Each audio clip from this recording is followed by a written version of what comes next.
Okay, my fellow movie fans, Barbie and Oppenheimer may have set box office records in theaters over the weekend, but it has been a rough year for movie theaters. The Screen Actors Guild and the Writers Guild of America are on strike over streaming pay and how artificial intelligence is used in the film industry. Owners of movie theaters across Canada now say they're concerned about what the strike will mean as their business is still struggling to recover from the pandemic.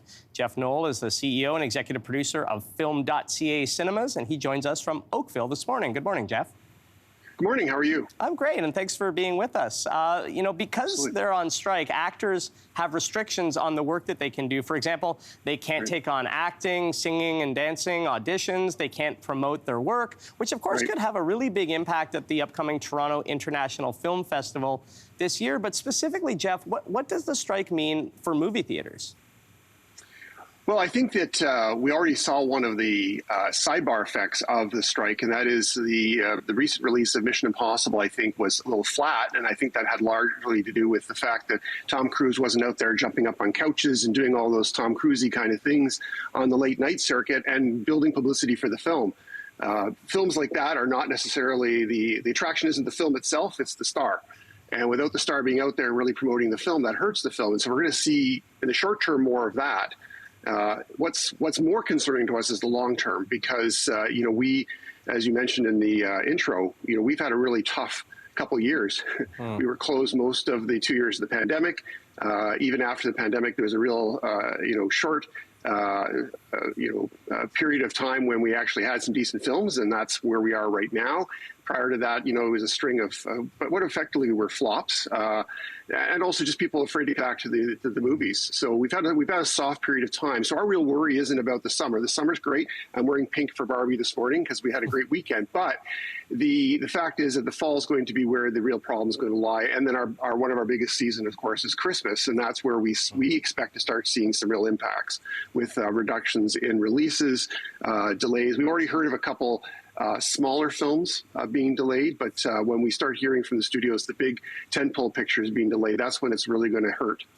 Yeah, that's a big concern. You touched on the pandemic there, Jeff. The country's movie theater industry starting to see some positive signs after years of those pandemic-related restrictions. For example, Cineplex says its June box office revenue was 98% of what it was in 2019, so a good sign.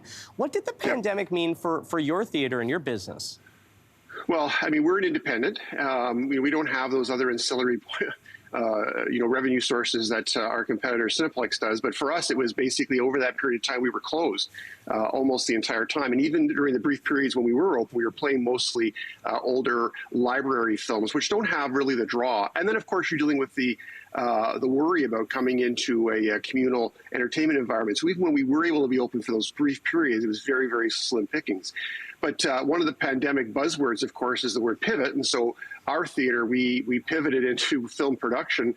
We had some background on that in the past. We put a big investment in that during the pandemic to keep our people working. We opened up a film studio basically next door to the theater and started renting the theater out for film sets and base camps and such for the feature film and television industry.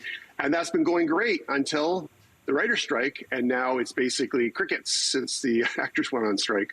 Yeah, well, and Jeff, we're so glad you were able to stay afloat during the pandemic. But, independent movie theaters like yours, like the Rio in Vancouver, say they often have to wait months to screen new releases that are playing at Cineplex locations kind of in the moment. Will the strike impact indie theaters like yours and large chains like Cineplex differently?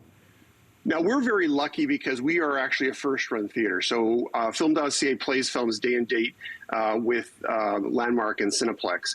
The smaller independent theaters that do, as you said, have to wait until after break for the first-run films are going to feel it more than we do. But I think we're all in it together, as they say. One of the issues with film marketing today is that the window from theatrical to digital streaming is so short that by the time some of those films hit the independent theaters, they don't have the same appeal or buzz that they would, in a first-run market where people are getting the water cooler talk and, they want to see the films right off. So I think that we're all going to feel the hurt. There's no question. Independents in other jurisdictions where they're competing, like you mentioned the Rio, have ongoing battles with access to films, and this is just going to make it worse. All right, Jeff Knoll, thanks so much for joining us, and have a great morning. Thanks for being here. My pleasure. Thank you. Hey, thanks for watching. If you liked this, be sure to subscribe here, or you can check out more Your Morning videos right here.